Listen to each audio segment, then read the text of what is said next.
नमस्कार, मैं अजय कुमार और आप देख रहे हैं द देसी अड्डा। आज की चर्चा में एक बार फिर हमारे साथ हैं द देसी अड्डा के वरिष्ठ संपादक राकेश तिवारी।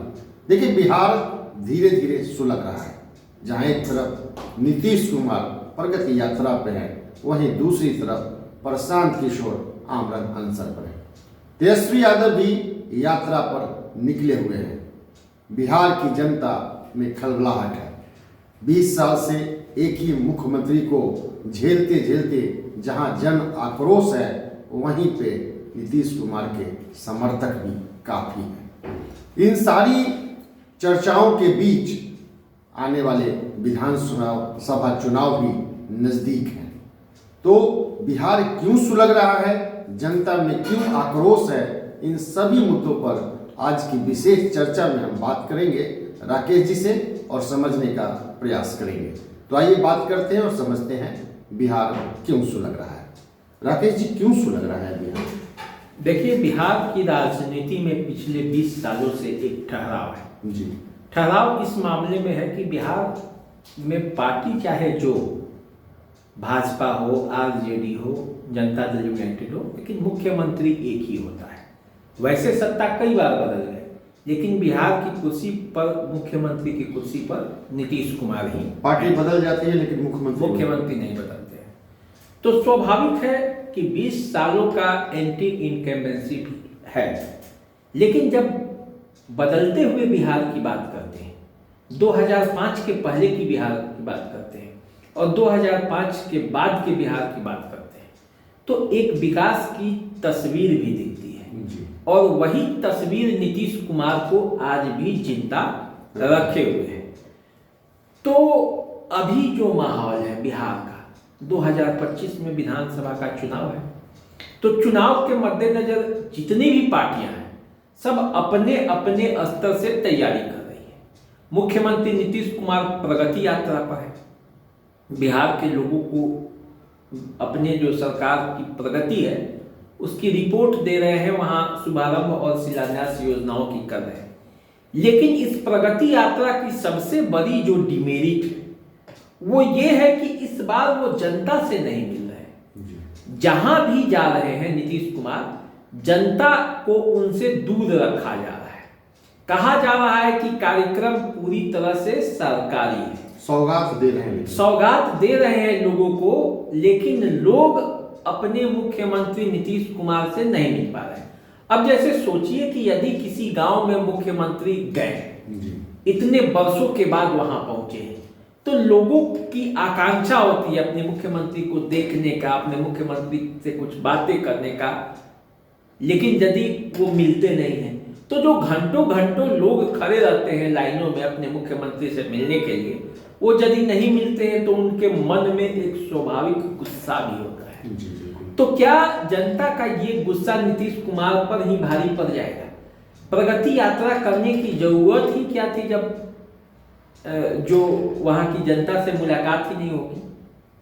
इन योजनाओं का शुभारंभ और शिलान्यास तो पटना से भी हो सकता था। बिल्कुल ऑनलाइन किया जा सकता था, ऐसे ही किया जा सकता था। फिर इतने तामझाम, इतना पैसा खर्च करना, वहां के स्थानीय लोगों को कई तरह की असुविधाएं भी होती है मुख्यमंत्री के जाने। प्रशासनिक व्यवस्था उनके पीछे लगा रहता है, तो पूरा अव्यवस्था हो रहा है, लोग शिकायत भी कर रहे हैं। तो ऐसी स्थिति में ऐसी यात्रा का क्या फायदा जब यात्रा में जाकर किसी से मुलाकात ही नहीं? पार्टी के नेता मिल ले रहे हैं, पदाधिकारी आगे पीछे मिल रहे हैं, पत्रकार मिल ले रहे हैं, वो भी दूर से।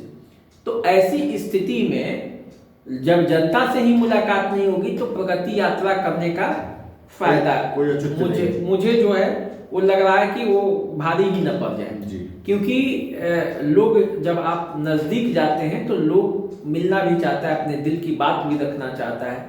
तो ऐसी स्थिति में जब आपसे लोग मिलेगा ही नहीं, आपकी बात रखेगा ही नहीं, तो जो विकास आपके जाने के पहले हो रहा हो तो मॉनिटरिंग आप पटना से ही बैठ के करा दीजिए और उतना विकास, वो पैसा वहां के विकास पर खर्च कर दीजिए, अपने आप सब चकाचक हो जाएगा।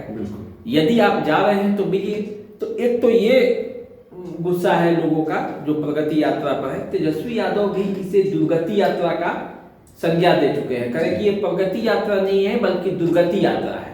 और लोगों का इसमें पैसा जो है वो खर्च हो रहा है, आम जनता का पैसा।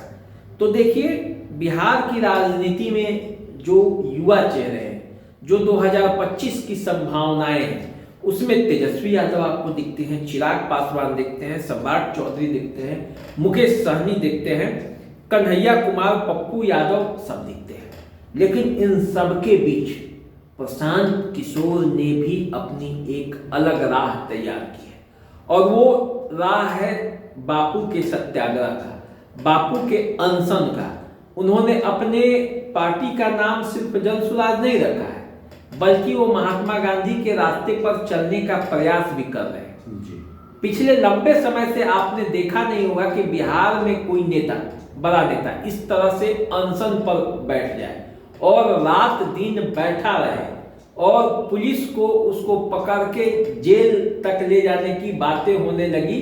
लोग जमानत के लिए गिड़गिड़ाते हैं, लेकिन प्रशांत किशोर ने जमानत लेने से भी मना कर दिया। बहुत दिनों के बाद, अन्ना हजारे के बाद प्रशांत किशोर अनशन देखने को मिला। और बिहार की राजनीति ही नहीं बल्कि देश की राजनीति में इस बात की चर्चा है। आप याद कीजिए कि जिस गांधी मैदान में प्रशांत किशोर बैठे थे, उसी गांधी मैदान से कभी जेपी ने इंदिरा गांधी के खिलाफ बिगुल फूका था संपूर्ण क्रांति का, और संपूर्ण क्रांति का बिगुल फूक कर इंदिरा गांधी के सत्ता को हिला फेंका था।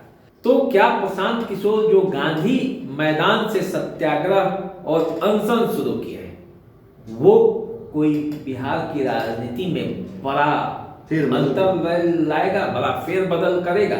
क्या होगा इसको लेकर अभी कुछ कहना बहुत जल्दीबाजी होगी।